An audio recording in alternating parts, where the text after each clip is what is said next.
Hello and welcome back to Lost to Talent Tributes. Today we remember Professor Stephen Hawking. Stephen William Hawking, born January 8, 1942 in Oxford, United Kingdom, into a family of physicians, was an English theoretical physicist, cosmologist, and author who at the time of his death was Director of Research at the Center for Theoretical Cosmology at the University of Cambridge. Can you hear me? It has been a glorious time to be alive and doing research in theoretical physics. Our picture of the universe has changed a great deal in the last 50 years, and I'm happy if I have made a small contribution. The fact that we humans, who are ourselves mere collections of fundamental particles of nature, have been able to come this close to an understanding of the laws governing us and our universe is a great triumph. I want to share my excitement and enthusiasm about this quest. So remember to look up at the stars and not down at your feet. Try to make sense of what you see and wonder about what makes the universe exist.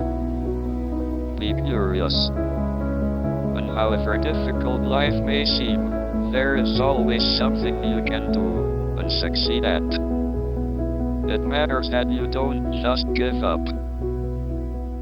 Widely regarded as one of the world's most brilliant minds, he was known throughout the world for his contributions to science, his books, his television appearances, his lectures, and through biographical films.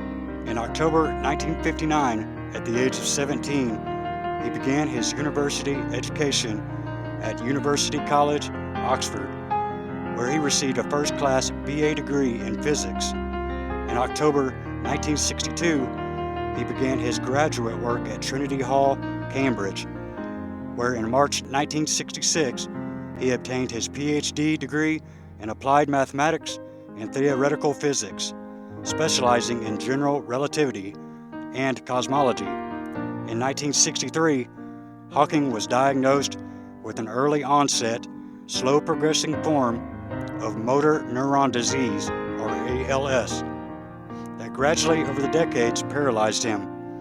After the loss of his speech, he communicated through a speech-generating device, initially through use of a handheld switch, and eventually by using a single cheek muscle. I am very aware of the preciousness of time. I was given 2 to 3 years to live.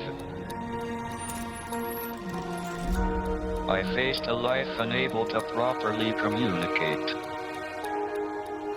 Fortunately, my mind was unaffected. While all around me people have buzzed away, deep in conversation, I have often been transported afar, lost inside my own thoughts,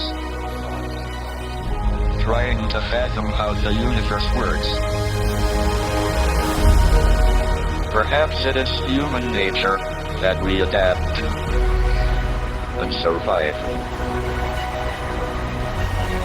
We have this one life to appreciate the grand design of the universe. There is still plenty more to find out.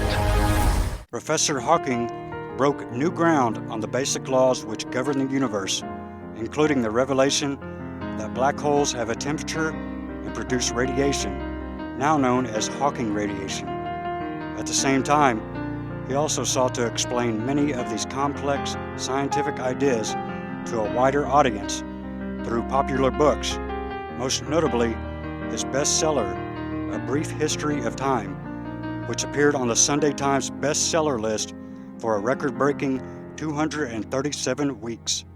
In 2002, Hawking was ranked number 25 in the BBC's poll of the 100 Greatest Britons. He was awarded the CBE in 1982, was made a Companion of Honor in 1989, and was awarded the highest civilian award in the United States, the U.S. Presidential Medal of Freedom, in 2009. He was the recipient of numerous awards, medals, and prizes, including the Copley Medal of the Royal Society, the Albert Einstein Award, the Gold Medal of the Royal Astronomical Society, the Fundamental Physics Prize, and the BBVA Foundation Frontiers of Knowledge Award for Basic Sciences. Through theoretical physics, I have sought to answer some of the great questions. But there are other challenges, other big questions which must be answered, and these will also need a new generation who are interested, engaged, and with an understanding of science. How will we feed an ever-growing population, provide clean water, generate renewable energy, prevent and cure disease, and slow down global climate change? I hope that science and technology will provide the answers to these questions, but it will take people, human beings with knowledge and understanding, to implement these solutions. He achieved all this despite a decades-long battle with motor neuron disease, a disease that he lived with for more than 50 years. Stephen William Hawking died in his home on March 14, 2018, at the age of 76, leaving behind 3 children, 3 grandchildren, and exceptional contributions to science. Professor Hawking was a unique individual, and his character was an inspiration to millions. One of the great revelations of the space age has been the perspective it has given humanity on ourselves. When we see the Earth from space, we see ourselves as a whole. We see the unity, and not the divisions. It is such a simple image, with a compelling message: one planet, one human race. We are here together, and we need to live together, with tolerance and respect. We must become global citizens. I have been enormously privileged, through my work, to be able to contribute to our understanding of the universe. But it would be an empty universe indeed, if it were not for the people I love, and who love me.